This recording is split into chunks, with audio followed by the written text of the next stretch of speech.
नमस्कार, मैं हूं जितेंद्र खिलनानी और आप देख रहे हैं हिंदुस्तान मेल न्यूज। अब होगी मुद्दों की बात सच के साथ। चलिए रुक करते हैं देश दुनिया और इंदौर शहर की कुछ बड़ी खबरों की ओर। देश के नंबर 1 स्वच्छ शहर इंदौर को एक और उपलब्धि से जोड़ने के प्रयास शुरू हो गए हैं। इंदौर को सोलर सिटी के रूप में विकसित कर सोलर एनर्जी में नंबर 1 बनाने के लिए जन भागीदारी की मदद ली जाएगी। इसके लिए अगले 3 साल में इमारतों की छतों पर सौर ऊर्जा संयंत्र लगाकर 300 मेगावाट और बिजली उत्पादन का लक्ष्य तय किया गया है। शहर में पहले चरण के दौरान सरकारी इमारतों की छत पर सौर ऊर्जा संयंत्र लगाए जाएंगे। इंदौर कलेक्टर इलैयाराजा टी ने कहा कि अब सरकारी बिल्डिंग और घरों की छतों पर सौर ऊर्जा प्लांट लगवाने का लक्ष्य तय किया गया है। इंदौर के महापौर पुष्यमित्र भार्गव ने शहर को सोलर सिटी बनाने को लेकर ये कहा है कि लक्ष्य को हासिल करने के लिए इमारतों को मंजूरी देने के नियम कायदों में बदलाव किया जाएगा और सौर ऊर्जा संयंत्र लगाने के लिए नागरिकों को सरकारी योजनाओं के तहत सब्सिडी भी दिलाई जाएगी। इंटरनेशनल सोलर डे के अवसर पर जैसा कि हमने पूर्व में भी कहा था, माननीय मुख्यमंत्री जी के सपनों के शहर को सोलर सिटी बनाना है। उसी दृष्टि से एक रोड मैप, एक विजन डॉक्यूमेंट बनाने की दृष्टि से शहर के सभी स्टेक होल्डर्स का सुझाव लिया गया है और ये इंदौर ही कर सकता है कि जन भागीदारी से इंदौर सोलर सिटी बने। चाहे उसमें रिबेट देने की बात हो, प्रॉपर्टी लॉज में चेंज करने की बात हो, केंद्र सरकार या मध्य प्रदेश सरकार की जो योजनाएं सोलर को लेकर हैं वो आम नागरिक तक कैसे पहुंचे और हर आदमी के घर पर सोलर पैनल लगें, इसको लेकर एक बड़ा अभियान स्मार्ट सिटी और इंदौर नगर निगम आने वाले समय में लेगा।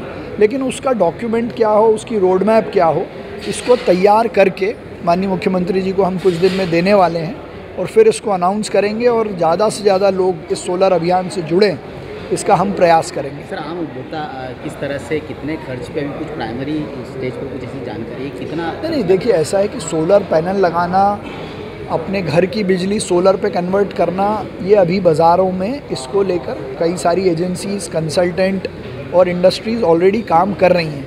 लेकिन ये जनता का आंदोलन कैसे बने, कम खर्चे में, इजी इंस्टॉलमेंट में लोन दिलाकर लोग अपने घरों की छतों पर या और किसी तरीके से अपनी एनर्जी को या इलेक्ट्रिसिटी को सोलर से कैसे उपयोग करें, इसका ये रोड मैप रहेगा।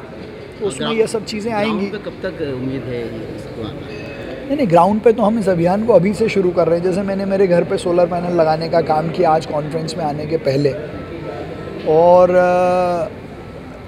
बाकी कई सारे इंडस्ट्रीज़ के भी लोग आए थे, उन्होंने कहा हमारी ऑलरेडी इंडस्ट्री सोलर पे है, लेकिन अधिक से अधिक इसका उपयोग बढ़े और इसकी उपलब्धता आसान हो, इसका ये प्रयास है। कि माननीय प्रधानमंत्री जी ने सोलर एनर्जी को, green energy, hydrogen energy, renewable energy को लेके एक पेरिस समझौता हुआ है और उस पेरिस समझौते में 2070 में पूरे भारत में जीरो कार्बन की जो उत्सर्जन की है वो जीरो करना है। उसी को लेकर पूरे देश में अभियान चल रहा है और हम देश में पूरे विश्व में पहले 10वें नंबर पे थे, अब 4थे नंबर पे आ रहे हैं रिन्यूएबल एनर्जी में, और इसको लेकर बजट में पूरा प्रावधान किया गया है। माननीय प्रधानमंत्री इसको स्वयं मॉनिटर कर रहे हैं और उसी को लेकर अलग अलग विभाग भी काम कर रहे हैं। माननीय मुख्यमंत्री जी ने पिछली बार जब हमने ग्रीन बॉन्ड निकाले थे उस समय ये कहा था इंदौर जो है वो नवाचार में हमेशा आगे रहता है, तो सोलर एनर्जी में भी इंदौर सोलर सिटी बने, उसी को लेकर आज कार्यशाला थी।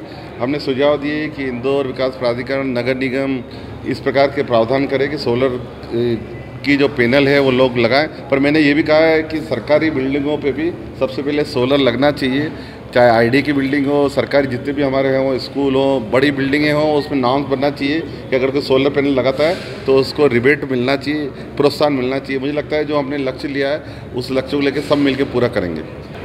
डेफिनेटली एक सोलर सिटी का वैसे आज इंटरनेशनल सोलर डे है और हमारी माननीय मुख्यमंत्री महोदय ने इंदौर का है ना सोलर सिटी बनाने के चैलेंज दिए थे कि जब हमारी है ना फर्स्ट है ना मतलब है ना बॉन्ड है ना ग्रीन बॉन्ड है ना जब लॉन्च हुआ था, सो माननीय मुख्यमंत्री महोदय ने मतलब इंदौर के लिए सोलर सिटी बनाने के लिए चैलेंज दिया था। तो उसके बाद उसको स्वीकारते हुए लगातार है ना नगर निगम, स्मार्ट सिटी, डिस्ट्रिक्ट एडमिनिस्ट्रेशन और एमपीवी सारे स्टेक होल्डर्स है ना मिल करके लगातार डिस्कशंस हो रहा है, डेलिब्रेशंस हो रहा है, इसको आगे कैसे किया जाए। जैसे इंदौर का एनर्जी डिमांड है वो 600 मेगावाट का है पीक पॉइंट ऑफ टाइम, उसका जब हमारी इंस्टॉलेशन करेंगे उससे ना ज़्यादा 5 टाइम्स मतलब 20% है ना एफिशिएंसी होती है। सो थोड़ा हमको 600 है तो कम से कम 3000 मेगावाट, मतलब जिस अभी तक है ना स्टेट में कितने इंस्टॉलेशन है उससे ना मतलब इवन 75% ऑफ है ना इंस्टॉलेशन हमको करना पड़ेगा। So it's a very broader vision है, हमको चैलेंज भी है, बट स्मार्ट सिटी के लिए भी मैंडेट है कि 10% ऑफ है ना एनर्जी डिमांड को हमको इस प्रकार का रिन्यूएबल एनर्जी के माध्यम से है ना पूर्ति करना है। सो 10% है तो 600 मेगावाट का ना 60 मेगावाट होती है, उसके लिए हमको कम से कम है ना 300 मेगावाट का है ना इस प्रकार का सोलार के माध्यम से ना पैनल्स इमीडिएटली लगाना पड़ेगा। इट्स अ मैंडेट है, और उसके स्मार्ट सिटी तो और इंदौर सिटी तो इससे आगे भी है ना जाएगा। बोहरा समाज के धर्मगुरु सैयदना साहब गुरुवार को 11:40 पर इंदौर पहुंचे। इंदौर एयरपोर्ट से वे सीधे सुपर कॉरिडोर पर बने डोम पहुंचे। यहाँ पर बड़ी संख्या में समाजजन उनके दीदार का इंतजार कर रहे थे। यहाँ समाजजनों को अपने नूरानी कलमात सुनाने के लिए थोड़ी देर रुकने के बाद वे बेटमा के लिए रवाना होंगे।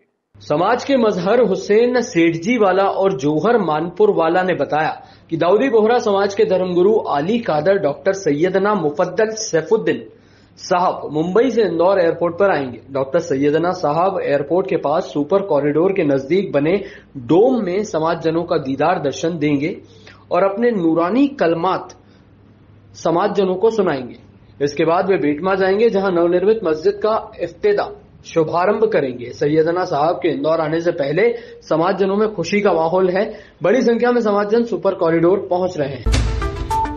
इंदौर में नारकोटिक विभाग के अधिकारियों द्वारा नकली नारकोटिक का कार्ड बनाकर रंगदारी दिखाने वाले बदमाश के खिलाफ कई धाराओं में प्रकरण दर्ज करवाया गया है। बदमाश मूल रूप से छत्तीसगढ़ का रहने वाला है, जिसके द्वारा स्वयं को अधिकारी बताकर युवती से शादी करने के बाद पूरे मामले का खुलासा हुआ है। इंदौर के नारकोटिक विभाग के अधिकारियों द्वारा लसूड़िया थाने पर नकली नारकोटिक अधिकारी का कार्ड बनाकर शादी करने के मामले में शिकायत दर्ज कराई गई है। बताया जा रहा है कि करण के खिलाफ धोखाधड़ी सहित विभिन्न धाराओं में केस दर्ज किया गया है। वहीं यह भी बताया जा रहा है कि करण द्वारा इंदौर के नारकोटिक विभाग में एसआई का फर्जी तरीके से कार्ड बनवाकर छत्तीसगढ़ में ही रहने वाली एक युवती से शादी कर ली गई। युवती द्वारा पूरे मामले में शादी करने के बाद से उसे अपने ही पति पर शक होने लगा, तो उसने पूरे मामले को लेकर इंदौर नारकोटिक विभाग को पत्र लिखकर जानकारी मांगी थी। जानकारी गलत होने पर इंदौर नारकोटिक विभाग ने तमाम जांच करने के बाद लसूड़िया थाने पर बदमाश करण के खिलाफ प्रकरण दर्ज करवाया है। फिलहाल पुलिस करण की तलाश में जुटी हुई है। देखिए, एनसीबी के अधिकारी द्वारा थाने पर आकर बताया गया था कि एक जो आरोपी है वो एक एनसीबी का एक फर्जी सब इंस्पेक्टर अधिकारी बनकर आसपास घूमता था, और इसी तरह से उसने इसी में लड़की को एक बहला फुसला कर शादी भी कर ली थी। तो इसमें जो 419 जो इम्पर्सनेशन होता है उनके सेक्शंस में कायमी की गई है। मध्य प्रदेश में सरकारी डॉक्टरों ने हड़ताल वापस ले ली है। डॉक्टरों ने हाईकोर्ट के आदेश के बाद काम पर लौटने का फैसला लिया है। मध्य प्रदेश शासकीय स्वशासी चिकित्सक महासंघ के मुख्य संयोजक डॉक्टर राकेश मालवीय ने इसकी पुष्टि की है। उन्होंने कहा है कि हाईकोर्ट के आदेश का हम सम्मान करते हैं। अभी कोर्ट का आदेश हमें मिला नहीं है। आदेश को पूरा पढ़ने के बाद फैसला करेंगे कि आगे क्या करना है। बताया जा रहा है कि डॉक्टरों ने हड़ताल तो खत्म कर दी है, लेकिन उनका आंदोलन अभी भी जारी रहेगा। डॉक्टर अब सामूहिक इस्तीफे की तैयारी कर रहे हैं। गुरुवार सुबह डॉक्टरों के संगठन बैठक करेंगे। इसके बाद इस्तीफे के बारे में कोई निर्णय लिया जाएगा। इससे पहले बुधवार को डॉक्टर्स की हड़ताल के चलते प्रदेश में सरकारी अस्पतालों में इलाज के लिए आने वाले मरीजों की मुश्किलें बढ़ गईं, क्योंकि प्रदेश के करीब 15,000 सरकारी डॉक्टर हड़ताल पर रहे। इस दौरान ग्वालियर में समय पर इलाज नहीं मिलने पर एक मरीज की मौत हो गई। इधर सरकार शाम तक वैकल्पिक व्यवस्था में जुटी रही। साथ ही हड़ताली डॉक्टर्स को मनाने की कोशिश भी होती रही। वहीं हाईकोर्ट ने हड़ताल पर सख्त रुख अपनाया है और डॉक्टरों की हड़ताल को अवैध बताते हुए तत्काल काम पर लौटने का आदेश दिया, जिसके बाद बुधवार रात डॉक्टरों ने हड़ताल वापस लेने का फैसला किया।